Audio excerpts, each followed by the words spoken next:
Lo vamos a conectar, pero antes escuchemos al presidente Milei hablar del tema impuestos y lo escuchamos también opinar. A ver. Quiero aprovechar esta ocasión para anunciar que una vez que estén aprobadas la ley bases y el paquete fiscal, el Gobierno Nacional avanzará en una reducción significativa de impuestos, empezando por el impuesto país, un impuesto distorsivo que atenta contra la producción y el crecimiento económico. Sabemos que esta decisión será difícil para las arcas del Estado Nacional, pero nosotros tomamos un compromiso con el pueblo argentino y les vamos a empezar a devolver los impuestos. Señor Damián Di Pace, ¿cómo anda? ¿Bien? Bienvenido. ¿Qué le parece lo que dijo el presidente? Buenas noches. Para mí es fundamental lo que dijo el presidente este fin de semana. Y explico por qué. Porque en su segunda cadena nacional, él manifestó que del recorte del déficit fiscal, del equilibrio de las cuentas públicas, él iba a devolver 15 puntos del producto al sector privado. Bueno, ahora está diciendo efectivamente cómo lo va a devolver. Es muy importante lo que dijo el presidente, muy importante. Impuesto país, ¿por qué dice la ley bases? Bueno, porque y esta es una hipótesis, ¿no? Sí. Que planteo yo. El impuesto país podría recaudar entre 1,3 y 1,7% del producto, de acuerdo a cómo se dé. Entonces sería la forma de ir sustituyendo ese impuesto país, que hoy es el segundo en recaudación, por esa incorporación de nuevo volumen de tributos que se incorporan o recaudación que se incorpora a partir de la aprobación de bases a lo largo del tiempo. Y dijo reducción de impuestos. Yo no sé si se va a poder eliminar de una el impuesto país. Quizás puede ser vaya siendo gradualmente hasta eliminarse finalmente a fin de año, que tiene fecha de caducidad diciembre de 2024. Muy importante lo que dijo el presidente y ahora voy con mi opinión. Impuesto país. Ingresos brutos y impuestos débitos y créditos son los grandes desafíos y eso no va a ser de un día para el otro. Claro. Ok. Dami, otro tema también que fue tema de la semana. Dólar blue, lo teníamos planchado. Subió. Esto tiene que ver con el recorte de las tasas, que la gente dijo, bueno, chau, saco el plazo fijo, me voy a comprar otra vez dólar paralelo. Tiene que ver con otra cuestión. Esto va a hacer que vuelvan a aumentar los precios, porque viste que acá aumenta el dólar, suben los precios, es así. Y después no vuelven a bajar. ¿Qué análisis haces? Bueno, hagamos un análisis primero de por qué se pudo haber dado esta situación y yo creo que ahí el rendimiento real negativo de la tasa de interés efectivamente es uno de los fundamentos. Después tenés una situación de incertidumbre producto de que no se estaba aprobando la ley bases. A eso le tenés que sumar una situación donde el tipo de cambio evolucionó 22% frente a una inflación desde enero hasta la fecha superior al 70%, desde el inicio de la gestión 107%. Yo no veo para adelante muchos fundamentos para que el dólar tengamos un dólar de estrés. ¿Qué sería un dólar de estrés? Un dólar que acompañe la inflación, 1.700, 1.800 pesos. ¿Y por qué no lo veo?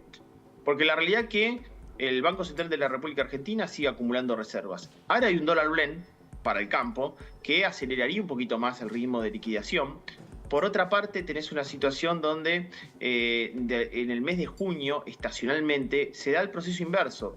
Las pymes liquidan sus dólares en el mercado interno para hacerse sus compromisos en pesos, aguinaldos. O sea, yo no veo un dólar que, reitero, sea un recontra pero nominalmente nosotros vemos 1.300 y nos volvemos locos, ¿no? Claro. De todas maneras estaba atrasado el dólar, ¿no? Entonces, de algún modo se va ajustando en un punto, ¿no? Conforme a la inflación, por ejemplo. Totalmente, y reitero, todavía sigue atrasado. Voy a la segunda pregunta, que es la que le interesa a la gente, está para el ahorro. Vamos al tema de precios. Claro, ¿van a subir los precios o no? Sí, claro, porque efectivamente hubo una devaluación del 17% en muy corto tiempo. Estamos en una situación diferente del año pasado. El año pasado la brecha era del 127%, las reservas reales eran neta negativas en un monto muy superior. Todos querían importar a 3.65, nadie quería liquidar a 3.65 porque en el paralelo estaba a 1.200. Estamos ante una situación donde había escasez de dólares para importar, por lo cual uno tenía gran incertidumbre respecto de la reposición de sus bienes. No creo que estemos en ese momento. Y además, las ventas minoristas caen 7,3%. Tenés que animarte a aumentar precios porque es un precio de equilibrio, cuando efectivamente te están cayendo las ventas. Por lo cual, no veo un traslado a precio producto de este movimiento del tipo de cambio paralelo en este contexto. Al contrario, todavía hay reducción de precios producto de que uno tiene que empezar a competir de otra manera en un mercado que está contractivo, ¿no? Las ventas minoristas van cayendo, caen menos mes a mes, pero siguen cayendo. Hablando de este tema, hubo esta semana una medida que muchos dijeron que es clave para avanzar hacia la famosa competencia libre de monedas. Quiero que me la expliques. De hecho, acá vos tenés un tuit, el Banco Central anunció una medida clave pre-libre competencia de monedas. La comunicación A8027 se igualan las condiciones que los bancos deben exigir a sus clientes a la hora de abrir una caja de ahorro, ya sea en pesos o en dólares. Welcome, prepeso y dólar circulando a la par. ¿Qué significa esta comunicación, Dami, en términos concretos, sencillos? Yo creo que primero era muy complicado abrir una caja de ahorro en dólares. Vos tenías que justificar que tenías ingresos en dólares, tenías que presentar una prerequisitos para que te abran. Ahora va a ser de mucho más fácil acceso a abrir una caja de ahorro y pesos. ¿Por qué digo que me parece que vamos camino a esa libre competencia de monedas, que vos tengas en esa caja de ahorro dólares o pesos? Básicamente porque el Banco Central va dando de alguna manera una señal y a su vez el ministro de Economía da otra por parte del Tesoro. ¿Por qué? Porque pasa los pasivos remunerados del Banco Central, los convierte en bonos del Tesoro, es decir, va sacando pesos del sistema. Eso es una eventual camino hacia la salida del cepo. ¿Por qué digo? Digamos, eventual salida del camino del cepo, veremos cuándo, y ya te permito que vos comiences a poder abrir tu caja de ahorro en dólares. Son dos señales en la misma semana, ¿no? Correcto. Ahora, hacia adelante, ¿vos imaginás que el cepo se va a terminar? ¿Hay alguna perspectiva o alguna certeza? Claro, o cuándo, ¿no? Porque el gobierno dice que sí, pero nunca dice exactamente cuándo. No, por eso. ¿Este año o cómo lo ves? Es que para mí en algún momento de la línea del tiempo se tiene que dar y obviamente tiene que conseguir más dólares, obviamente tiene que eliminar la cantidad de pesos para que no haya ningún tipo de estrés bancario, cambiario de ningún tipo.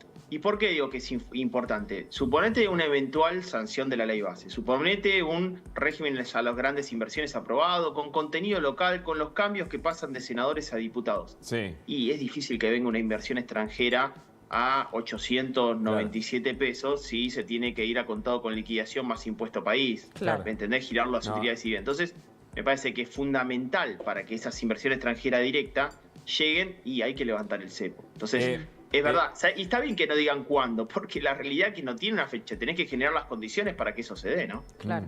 Ahora, mañana hay una audiencia por el tema prepagas y las devoluciones. ¿Qué ves sobre el tema? Mientras vemos tu tuit.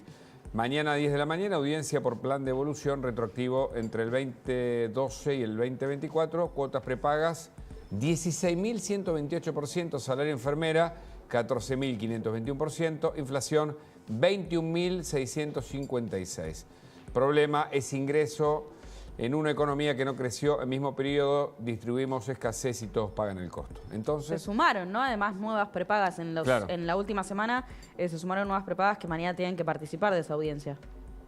Sí, exactamente. Bueno, esos datos que veían es en los últimos 12 años. Efectivamente, el valor de las prepagas está por debajo de la inflación acumulada, el valor del precio de una enfermera está por debajo de la inflación acumulada. El problema es que, bueno, en un periodo muy corto se aceleró justamente la variación de precios de lo que fue diciembre hasta el mes de abril. ¿Qué es lo que mañana se va a tratar en la audiencia? Primero, hay 6 millones de personas que tienen medicina prepaga. Muchos nos están viendo en este momento. Y la pregunta es, Damián, ¿qué va a pasar mañana? Bueno, se le reintegró solamente a 2 millones. 4 millones de personas están en el limbo.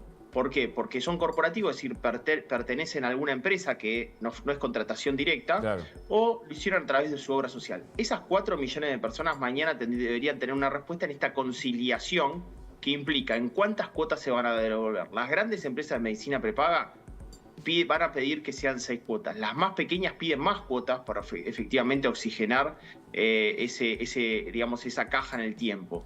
Y hay una situación más. Hay 2% de los que están en medicina prepaga que están en el limbo total, que no pertenecen ni a la denuncia que hizo la Secretaría de Industria y Comercio, no pertenecen a la denuncia que hizo la Superintendencia de Servicios de la Salud, y es el 2% donde no está teniendo ningún tipo de respuesta ante esta situación. Le siguen aumentando y tampoco ajusta por inflación en los próximos meses. Sí, y hay algunas prepagas que te digo que no le devolvieron a nadie, ni siquiera En mi caso, por ejemplo, yo la pago por mi cuenta y no me devolvieron nada. Ahora, la pregunta es, porque las prepagas lo que dicen es, somos dos, la pregunta es, las prepagas dicen que esa plata no la tienen porque ya la gastaron y que si tienen que sacar la plata, se rompe el sistema. ¿Cómo van a llegar a una resolución posible si lo que dicen es ya lo gastamos en prestadores, ¿no? Ahí hay un conflicto de intereses que realmente es muy difícil de resolver. Que termina la justicia, Claro. como siempre.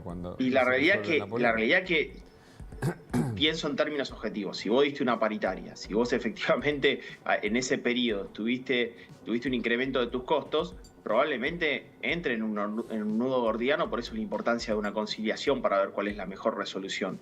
Porque lo peor que nos puede pasar es que efectivamente haya un retorno de ese valor y haya una situación donde las prepagas vuelvan a no prestar el servicio que corresponde. Correcto. Y probablemente hayan gastado y hacia adelante no puedan asumir algo que después termine deteriorando aún la calidad del servicio. Está terminando mayo.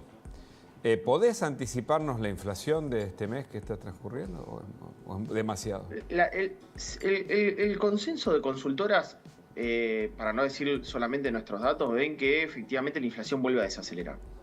El rango es entre 5 y 5,5%, en un mes donde tenemos fijos varios precios relativos de la economía. Agua, luz, gas, impuesto a los combustibles líquidos, incluso tipo de cambio. Me parece que vamos a ver una nueva desaceleración, una menor variación de precios al alza en el mes de mayo, y eso es muy positivo. Y acá después la gran duda es, bueno, ¿cuándo van a volver el ajuste de tarifas? Que el gobierno ya de alguna manera anunció de que va a posponer varios de estos aumentos, en un contexto donde en el día de ayer, chicos, tuvimos el día más frío del año, donde tenemos suspendido gas en industria, en prestaciones de servicio, ¿no? Damián, muchas gracias. Gracias, te mandamos un abrazo. Abrazo grande. Un placer, abrazo grande. Información urgente.